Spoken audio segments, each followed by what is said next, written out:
नमस्ते, सदावत सलीम, मातृभूमि, जय हिंद। दोस्तों, आज की टॉप डिफेंस हेडलाइंस हैं। रक्षा मंत्री राजनाथ सिंह ने कहा कि भारत को हाइपरसोनिक क्रूज मिसाइल की सख्त जरूरत है।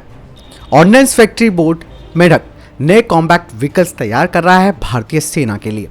4 धाम सड़क चौड़ाई परियोजना शुरू हुई। सुप्रीम कोर्ट ने राष्ट्रीय सुरक्षा का दिया हवाला। IIT दिल्ली भारतीय वायुसेना के लिए तैयार करेगा कई उपकरण। ऑर्डिनेंस फैक्ट्री बोर्ड मेढक तैयार कर रहा है 2 modern command and control modern vehicles को भारतीय सेना के आर्टिलरी और इन्फेंट्री विंग के लिए। साथ ही command control post track vehicle, इसका पहले से ही ट्रायल चल रहा है और कुछ ही महीनों में इसे शामिल भी किया जाएगा। पैदल सेना के लिए कमांड कॉम्बैक्ट व्हीकल अपने डेवलपमेंटल फेज में है और साथ ही special arm vehicle track corps of electronics and mechanical engineers wing के लिए नाइट रिकवरी भी शामिल है। इसके अलावा ऑर्डिनेंस फैक्ट्री बोर्ड मेढक ने कहा कि वे पहले से ही 2 से 3 सामान आयातित कर रहे हैं और बाकी की जो मशीनरी है उसके 98.5 जो उपकरण है वो स्वदेशीकरण के साथ हैं और एक कुछ वर्षों में 100% स्वदेशीकरण हो जाएगा, जिसके बाद भारत इस क्षेत्र में सभी तरीके के आयातों को रोकने के साथ ही अपने उपकरणों को निर्यात करने की अनुमति देगा। IIT दिल्ली भारतीय वायुसेना के लिए स्वदेशी उपकरण तैयार करेगा। इसके अलावा ये संस्थान वायुसेना के अत्याधुनिक हथियारों के रखरखाव के लिए भी स्वदेशी समाधान भी विकसित करेगा। इसके लिए भारतीय वायुसेना और IIT दिल्ली ने एक समझौते पर हस्ताक्षर भी किए हैं। IIT और वायुसेना के बीच इस संयुक्त साझेदारी का मकसद आत्मनिर्भरता प्राप्त करने के लिए वायुसेना के द्वारा किए जा रहे स्वदेशीकरण के प्रयासों में तेजी लाना है। इससे टेक्नोलॉजी का डेवलपमेंट और अलग अलग हथियार प्रणालियों के रखरखाव के स्वदेशी समाधान निकाले जाएंगे। वायुसेना और IIT के शोधकर्ता प्रोटोटाइप विकसित करने के लिए संयुक्त शोध भी करेंगे। भारतीय वायुसेना की मेंटेनेंस कमांड के बेस रिपेयर डिपो के रखरखाव के प्रयासों, आत्मनिर्भरता, स्वदेशीकरण में इससे तेजी आएगी। इससे पहले IIT दिल्ली ने CRPF और DRDO के साथ भी समझौता किया हुआ है, जिसके तहत IIT दिल्ली का एक जॉइंट एडवांस टेक्नोलॉजी सेंटर भारतीय सशस्त्र बलों को भविष्य की उन्नत तकनीक उपलब्ध कराने के लिए शोध करेगा। दोस्तों, एक बहुत अच्छा प्रयास इसलिए भी माना जा सकता है क्योंकि हमारा जो IIT है वो विश्व स्तरीय है और यहीं से तैयार होते हैं भारत के भविष्य के वैज्ञानिक। और अगर उन्हें अभी से यहाँ से प्रोजेक्ट मिलने शुरू हो जाते हैं तो इसमें एक तो R&D का जो सबसे बड़ा खर्चा आता है वो भी सेफ होगा और अत्याधुनिक उपकरण हमारे सशस्त्र बलों को मिल पाएंगे। सुप्रीम कोर्ट ने 4 धाम परियोजना के हिस्से के रूप में सड़कों को चौड़ा करने का रास्ता साफ कर दिया है और वो केंद्र सरकार के तर्कों से भी सहमत है। सुप्रीम कोर्ट ने कहा कि सीमा सुरक्षा चिंताओं को पूरा करने की जरूरत है और हाल के दिनों में राष्ट्रीय सुरक्षा के लिए गंभीर चुनौतियों को देखते हुए सैनिकों और उपकरणों की आवाजाही की जरूरत है। अदालत ने कहा कि सीमाओं की सुरक्षा के लिए सशस्त्र बलों के बुनियादी ढांचों की जरूरतों को पूरा करना होगा और रणनीतिक महत्व के राजमार्गों के साथ अन्य पहाड़ी इलाकों की तरह व्यवहार नहीं किया जा सकता। हालांकि अदालत ने याचिकाकर्ता की पर्यावरण संबंधी चिंताओं को भी स्वीकार किया और कहा कि शीर्ष अदालत के एक पूर्व न्यायाधीश की अध्यक्षता में निगरानी समिति का भी गठन किया जाएगा। उत्तराखंड के पारिस्थितिक रूप से संवेदनशील क्षेत्र में 899 किलोमीटर की राजमार्ग परियोजना, जिसमें भूस्खलन और बाढ़ की चिंताजनक संख्या देखी गई है। इस परियोजना में सड़क को चौड़ा करने के लिए पेड़ों की कटाई शामिल होगी, जो अंततः गंगोत्री, यमुनोत्री, केदारनाथ और बद्रीनाथ के 4 धामों को जोड़ेगी। भारत सरकार ने कहा था कि क्षेत्र में सड़कों का चौड़ीकरण आवश्यक था क्योंकि चीन के साथ LAC तक पहुंचने वाली फीडर सड़कें थी जिन्हें चौड़ा किया जाएगा। रक्षा मंत्री राजनाथ सिंह ने कहा कि भारत को अपने दुश्मनों के खिलाफ विश्वसनीय प्रतिरोधक क्षमता बनाए रखने के लिए हाइपरसोनिक क्रूज मिसाइलों को विकसित करने की दिशा में कदम आगे बढ़ाना होगा। ये सुनिश्चित किए जाने की जरूरत है कि रक्षा प्रौद्योगिकी के मामले में भारत अग्रणी हो। साथ ही उन्होंने कहा कि हमें टेक्नोलॉजी भी हासिल करनी होगी जो कुछ देशों के पास है। राजनाथ सिंह ने DRDO के एक प्रोग्राम के दौरान कहा कि देश को किसी भी तरह की स्थिति से निपटने के लिए तैयार रहना चाहिए। समय के साथ बैलिस्टिक मिसाइल रक्षा प्रणाली ज्यादा मजबूत हो रही है। ऐसे में विश्वसनीय प्रतिरोधक क्षमता बनाए रखने के लिए हमें तत्काल हाइपरसोनिक क्रूज मिसाइलों के विकास को लेकर सोचना होगा। ये देश के रक्षा क्षेत्र में एक क्रांतिकारी कदम होगा। कई देशों ने इनोवेशन कर अपने रक्षा तंत्र को मजबूत किया है। इसके अलावा उन्होंने कहा कि देश को रक्षा निर्यातक बनाने के लिए DRDO, सशस्त्र बलों, निजी उद्योगों और शिक्षाविदों को मिलकर काम करना होगा।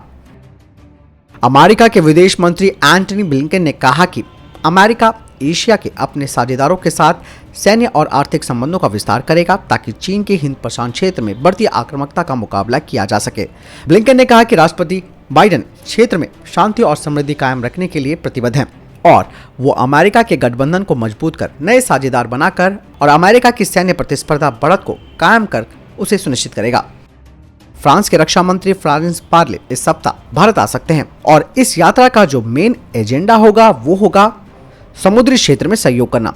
आपको बता दें कि ऑकस के निर्माण के बाद ये फ्रांस के रक्षा मंत्री की पहली यात्रा होगी। भारत और फ्रांस की वैसे भी बहुत अच्छी दोस्ती हो चुकी है, कई तरीके के हमने अभ्यास भी किए हैं, सूचनाओं का आदान प्रदान भी किया है। इसके अलावा नौसेना के साथ तो हमारा उनका गहरा संबंध है, इसीलिए इस एजेंडे में नौसेना का मुद्दा सबसे प्रमुख रहेगा, खास करके पनडुब्बियों के मामले में। भारत के फ्रांस के साथ पनडुब्बियों के लिए परमाणु टेक्नोलॉजी पर अलग अलग बातचीत हुई है और इस मामले को अब आगे बढ़ाया जाएगा। इस मीटिंग के दौरान भारत पारंपरिक रूप से अपने परमाणु बेड़े के लिए रूसी तकनीकों पर निर्भर रहा है, लेकिन भारत अब अटैक पनडुब्बियों की एक नई सीरीज की तरफ बढ़ रहा है।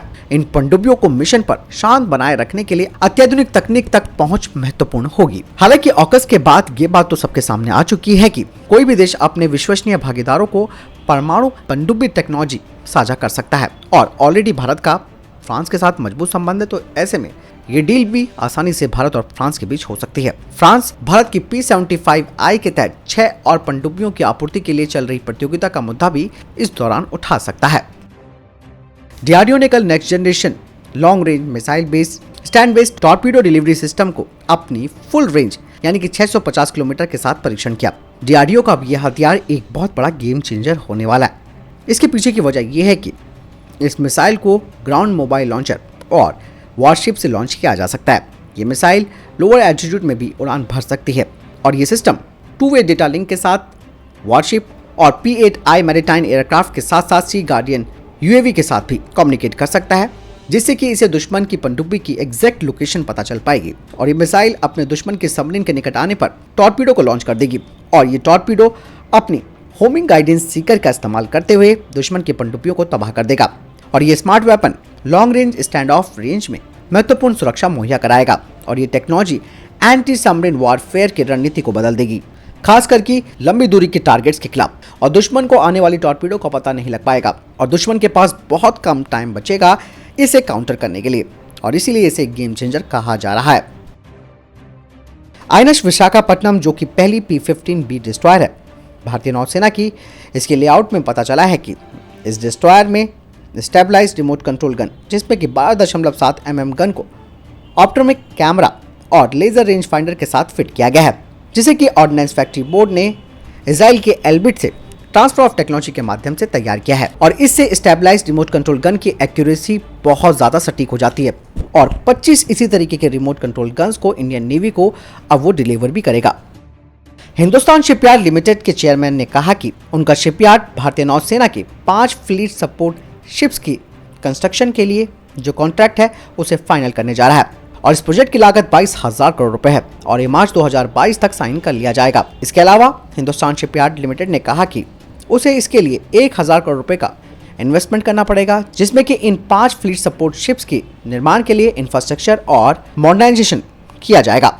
इसके अलावा उनके पास किलो क्लास सबमरीन का रिफिट का प्रोग्राम भी है।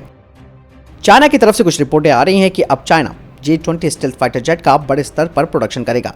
साथ ही ये भी कहा जा रहा है कि उन्होंने अपने WS-10 इंजन की सभी कमियों को पूरा कर लिया है। वहीं चाइना मिलिट्री के जो एक्सपर्ट्स हैं उन्होंने कहा कि अब उन्हें रशियन इंजन को इंपोर्ट करने की जरूरत नहीं पड़ेगी और उनके घर पर बने हुए इस WS-10 इंजन का टेस्ट किया जा चुका है J-10, J-11 और J-16 फाइटर जेट से और इसी के आधार पर J-20 का एक बड़ा प्रोडक्शन किया जा सकता है। दोस्तों, आप सबको मालूम ही है कि C295 प्रोग्राम का जो कार्यक्रम है वो HAL को ना देकर भारत ने निजी क्षेत्र की कंपनी टाटा एडवांस सिस्टम को दिया, जो कि एयरबस के साथ मिलकर इन एयरक्राफ्ट को तैयार करेगी।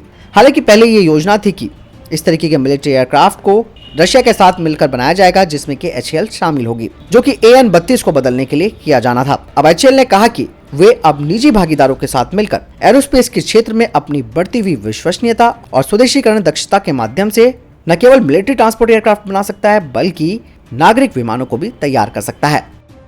भारत की रक्षा क्षमताओं को बढ़ावा देने के लिए रक्षा मंत्री राजनाथ सिंह ने सशस्त्र बलों को कई घरेलू उत्पाद सौंपे। सशस्त्र बलों को सौंपे गए उत्पादों में एक counter drone system, smart anti airfield weapon, modular brace system और एडवांस चैफ टेक्नोलॉजी शामिल है। इसके अलावा रक्षा मंत्री राजनाथ सिंह ने कहा कि दिवंगत सीडीएस जनरल विपिन रावत के द्वारा शुरू की गई परियोजनाओं में सशस्त्र बलों का आधुनिकीकरण और एकीकरण भी किया जाएगा। तो दोस्तों, ये तब तक के टॉप डिफेंस और स्पेस अपडेट। वीडियो के संबंध में कोई प्रश्न जवाब है, आपका कोई सवाल है, कमेंट सेक्शन में लिखकर जरूर बताएं। मिलता हूं नई वीडियो के साथ। चैनल सब्सक्राइब करना ना भूलिएगा। जय हिंद, वंदे मातरम।